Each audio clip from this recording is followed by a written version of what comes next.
Welcome back, beautiful and amazing human beings. This is Okradowski of WeAreChange, and yet another edition of What the Hell Really Happened. A little different one, since again we are live right now on many different platforms, as of course we're also playing video games, telling random people that war is murder, taxation is theft, police are gangs, and politicians are criminals.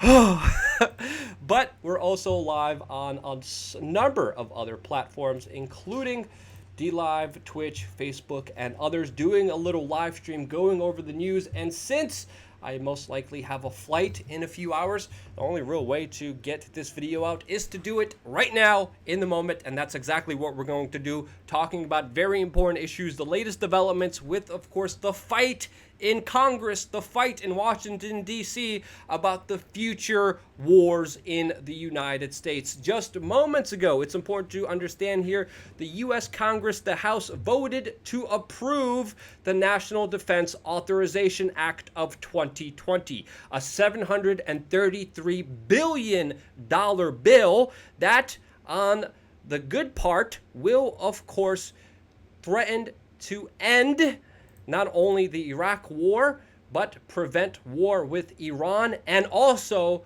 the conflict that the United States is involved in Yemen right now. All of this has been passed by, of course, the House in a vote of 220 to 197. This will, of course, go to the Senate. We, of course, will be following this closely. And the good part is the stipulations that we mentioned. The bad part is we're still in massive amounts of debt and will only to be in more debt because of this, quote, defense, which is really offense if you really study and understand American foreign policy and the way it's been carried out here. But this is a major move by our elected officials in the House, putting this forward, sending this to the Senate, and now we are getting word that Donald Trump may actually veto this bill. Many opponents of this are saying that this will repeal the president's ability and the president's hand to cause another war, to launch an unauthorized conflict with Iran if it's not for Congress getting involved here. Congress ultimately just enabled themselves to be the final call, the final decider if this bill gets passed. Now, this is a controversial bill. This is a bill that's going to finance the U.S. military, finance the supposed defense, and what I expect here is, of course, Donald Trump to veto this and show his hands. And if there's anything to really show people what Donald Trump is about, it's about the legitimate criticism that you don't hear about in the mainstream media, specifically his close ties to Saudi Arabia and Israel, which many times he has put first before the United States. He should literally change that statement, make America great again, to make Israel, Saudi Arabia great again. Third of all, here's the United States, since a lot of his foreign policy action has been directed towards that and has been having a major impact, specifically with Yemen, where he already showed his hand, where already the House in April of this year voted to end one of the worst humanitarian crises in the world right now. The House, which is divided and separated and disagrees on so many things, actually decided that, hey,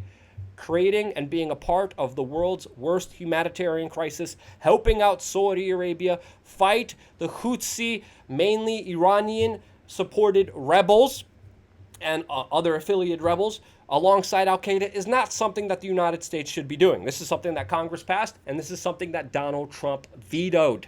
Donald Trump is continuing to help create the worst humanitarian crisis in the world right now, and people need to understand this and get a grip, because sadly they're having a hard time understanding it. He has, according to his own account, been very close in launching a war, launching airstrikes against Iran for the crime of shooting down one of their drones, the United States drone. But again, the situation with Iran is a very important one to follow. We did a video just before this one about the Iran nuclear deal, which we're going to talk about in just a little bit. But specifically here, we now have more confirmation. We knew this before, but we have more confirmation that the Iranian president, Rouhani, now is saying that his country is ready to sit down to hold talks with the United States if sanctions are lifted. Sanctions are, of course, the main economic tool, the main kind of tools of war that the United States uses to impose its will on other countries.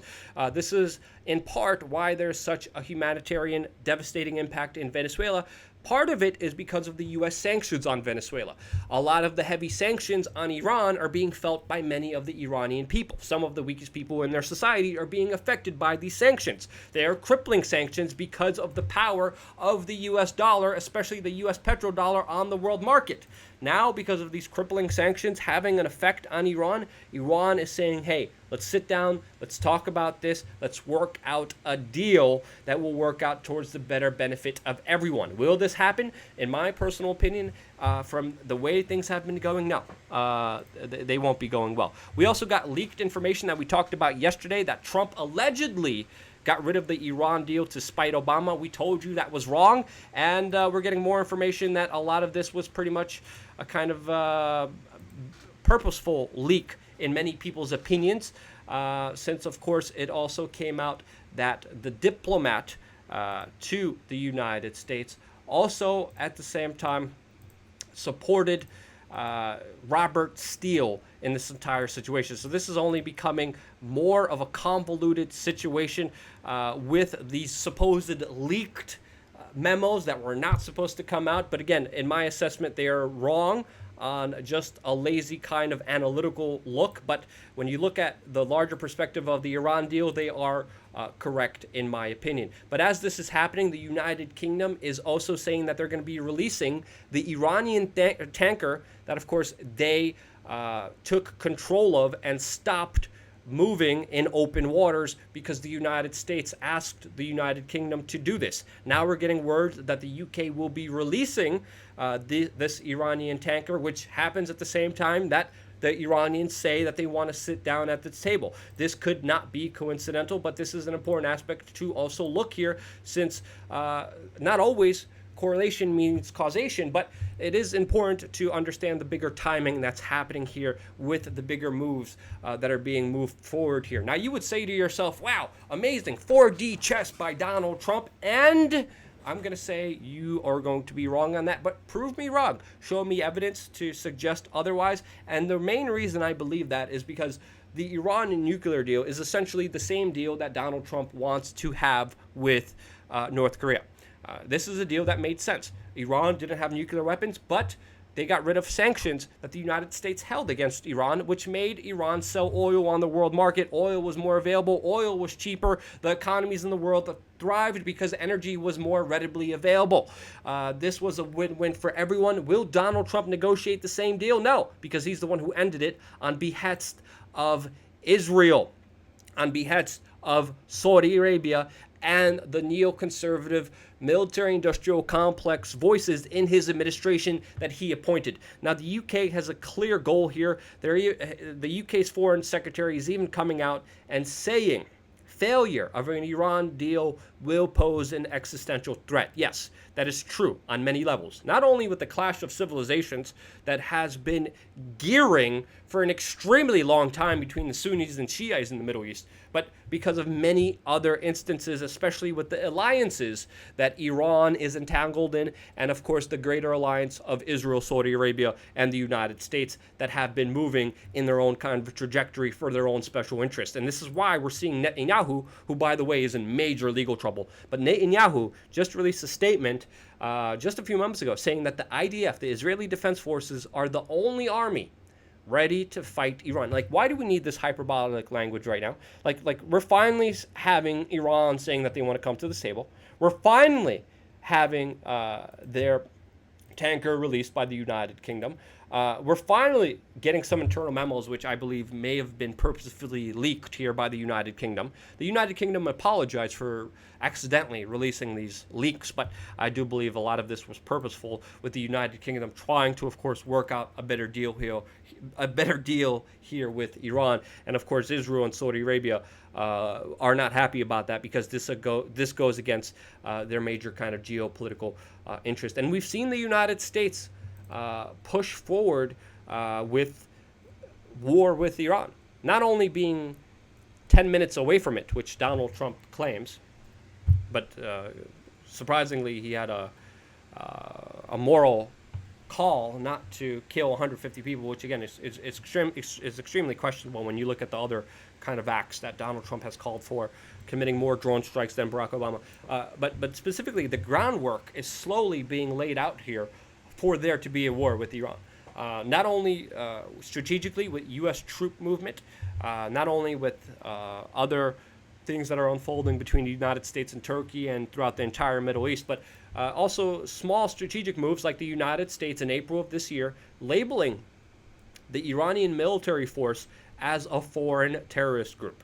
And they did this very purposefully because under a designation as a foreign terrorist group, under the AUMF, the Authorization of Use of Military Force, which the president has under the NDAA, he is allowed to launch airstrikes without the approval of Congress. He is allowed to fight a terrorist organization and do and issue and start and do whatever he wants when he is fighting a terrorist group. This is why the designation of the Iran's military forces was so important. Of course, Iran responded back, and their parliament approved the bill labeling the U.S. Army as a terrorist as a kind of symbolic move. But in the United States, this was a strategic move to allow the executive office, to allow the White House to be one step closer to launch a unilateral attack on the Iranian military, on the Iranian forces. Again, Iran is the last domino in this bigger neoconservative wet dream that people like John Bolton have been dreaming about to achieve for decades now. And this is an important aspect here that will really usher us into more chaos than ever before. Not only with the clash of civilizations, but we saw what happened with the Iraq War.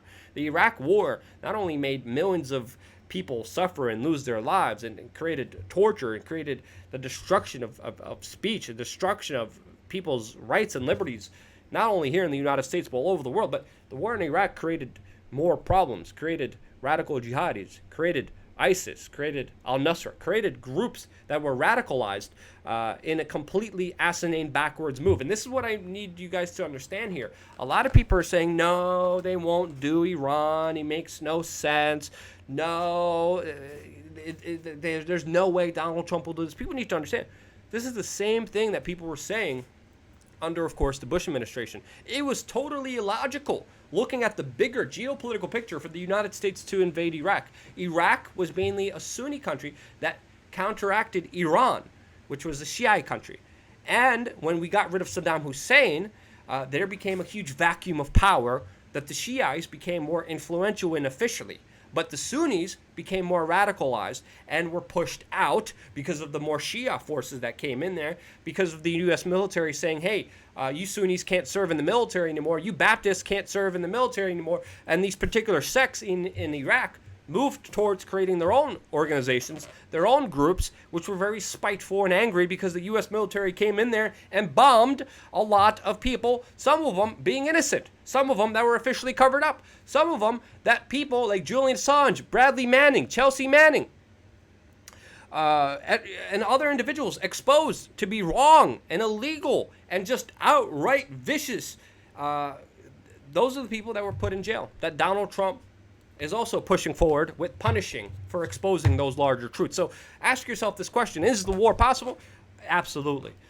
In my predicament, it is very likely to happen somewhere around the fall of this year, but that is just my own assessment.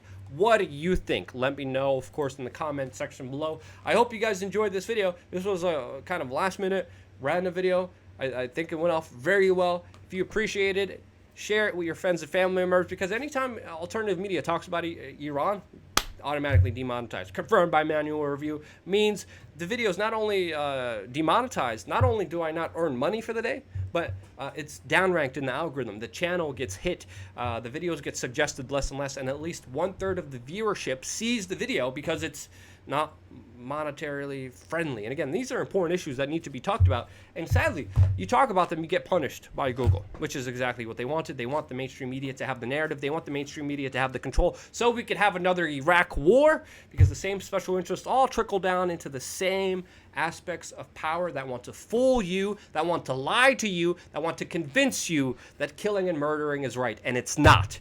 And it's going to be only independent voices that remind you it is not. That will be the sane voices, the rational voices. And to keep our voice alive, you need to share this video and be a part of independent media, voting with not only your clicks, but also your dollars and donating on wearechange.org/donate. And because you guys do, I'm still here.